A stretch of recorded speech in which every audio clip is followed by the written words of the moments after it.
like history because it enables me to reflect and learn from reflection and move forward.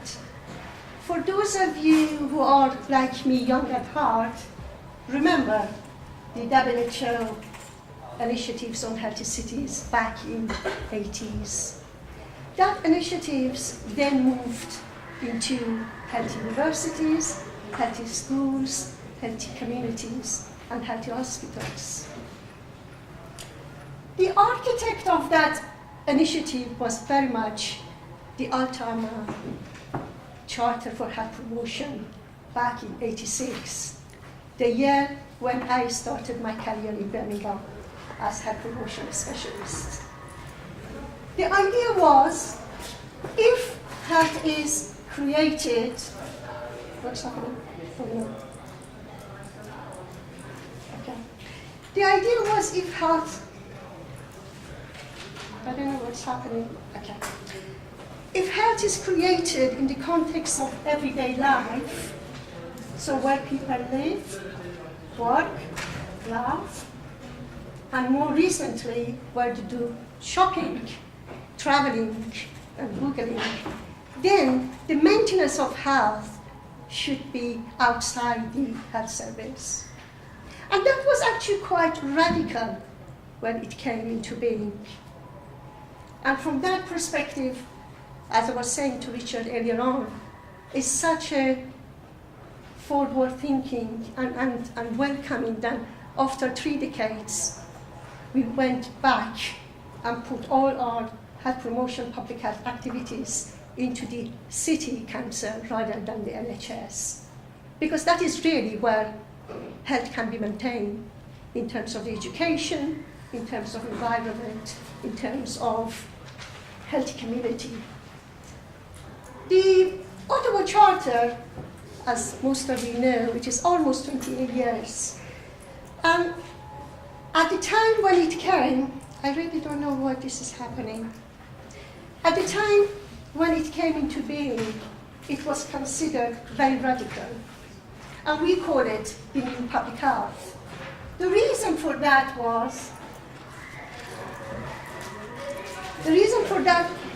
I really don't know what is happening, honestly. So I'm not going to chart too.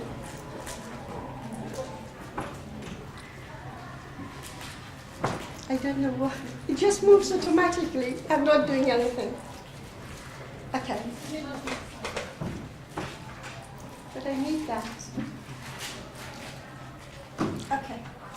So the reason it was considered radical and was considered the new public health was because it started questioning, how do we need to build healthy community? How do we need to engage, enable, mediate, and advocate? How do we need to recreate the new NHS or health service? And how do we need to strengthen the community movement? So I want us, really 20 years on, start reflecting on it. What does it mean for us as an academic institution? Where are we? To what extent we are creating that balance? And what does it mean for our students when they go to the real world? And what does it mean for research? And again, it's important to remember that some of the notion of participatory research, which in the last few years we are talking about, is not new.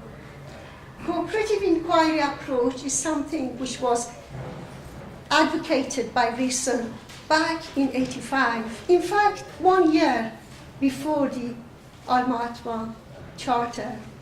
And what it says was, research is with and for people rather than on people. And a true cooperative inquiry means you actually work with people from the outset in terms of the design, in terms of doing the research, in terms of interpreting, and then bringing changes. So in a way, really, cooperative inquiry approach is a form of education, personal development, and social action.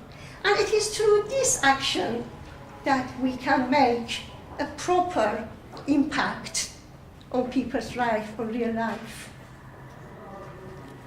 And that is actually beyond this notion of the last 4 years or the next 4 years.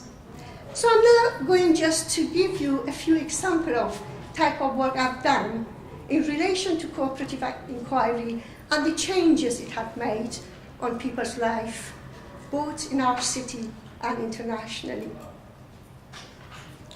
Using participatory approach, developing and implementing multidisciplinary, multi-agency, crossover applied research, but most importantly, using advocacy, lobbying, and campaigning post-research.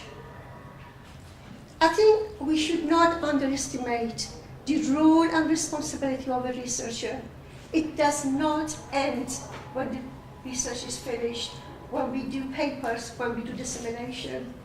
If we really want to make changes, it will start post-research, when you work with the policymakers to make the real changes. One of the work which I've done somewhere not very far from here is about sustainability of public health, which, as a result of this piece of work, I managed with a group of people from City Council, from educational, from health sectors, and the community, most importantly, and community development officers, to actually bring housing policy change in Birmingham. At that time, in that particular area of Birmingham, we had short-term housing policy, which every 6 months there was a turnover of population. So there was no social cohesion, no social connectedness. So people could not we could not create a healthy community when the community didn't exist after 6 months. This is another piece of work which I've done with colleagues from Netherlands and with industry and IT, trying to develop tablets and memory aid for people who are suffering dementia. As a result of this work, we managed to evaluate the use of this tablet with the users and carers and providers and develop it further, and now that became much bigger memory aid, not only for people suffering from dementia, but those who actually suffer from the wider aspects of learning disability, etc. So this is 2 examples of really interagency working. Another example of work which I'm very proud, and my colleague Paula is not here. Paula Smith has been an important partner in this piece of work. What we have done, we've tried actually to evaluate mental health service provision for Black and minority ethnic group. And the best part of this piece of work was to use an innovative national conference, enabling the users and carers and third sectors to present the results rather than us. That meant empowering, enabling community. So apart from that, writing paper and back of that getting the funding, the project actually managed to bring a lot of changes in relation to the health of the community. I'm just going to list and let you read. That has been a paper, 2 papers have been written, and you can look at those as well. Another piece of work which we've done in Birmingham, and I was just talking with Richard about it again, was at the back of a short-term project called Gym for Free. As a result of the evaluation of this work which I've done with Anne Robbins and Mariam Khan, we managed to realize that the Gym for Health, Gym for Free, had much more results beyond the life, which was, reducing obesity, because of the impact on emotional, physical, and social health.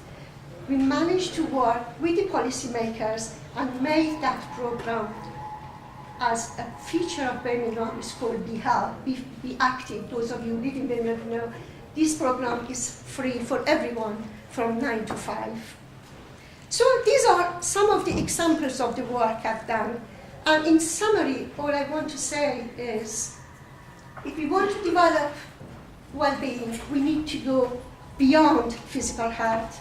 So it is that interagency working, impacting on social, environment, economy, and psychology would have an impact on well-being in terms of creating social connectedness and social positioning, which will address the health inequalities.